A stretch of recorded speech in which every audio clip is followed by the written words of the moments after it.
সংগঠনের সভাপতি শরীফ আহমেদ ফারুক সাহেবকে অনুরোধ করব যে উদ্দেশ্য নিয়ে, যে এই স্বপ্ন নিয়ে, যে এই সংগ্রামের কথা চিন্তা করে তিনি এই সংগঠনের যাত্রা শুরু করেছেন, উনি আমাদের মাঝে সেই স্বপ্নটা ছড়িয়ে দিবেন, তার সেই স্বপ্ন আমাদের মাঝে তিনি জানাবেন। আমি এই পর্যায়ে আহ্বান করছি শরীফ আহমেদ ফারুক সাহেবকে।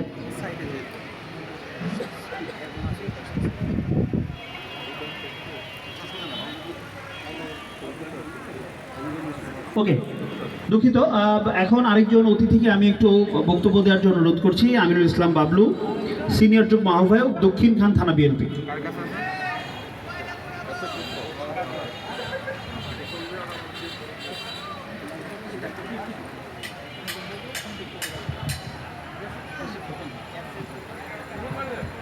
আচ্ছা, খোকন ভাইকে আমি একটু আহ্বান করছি। এস এ খোকন ভাই, সাংগঠনিক সম্পাদক,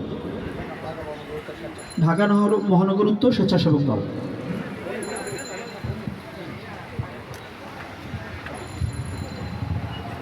বিসমিল্লাহির রহমানির রহিম। আলোর পথ সমাজ কল্যাণ পরিষদের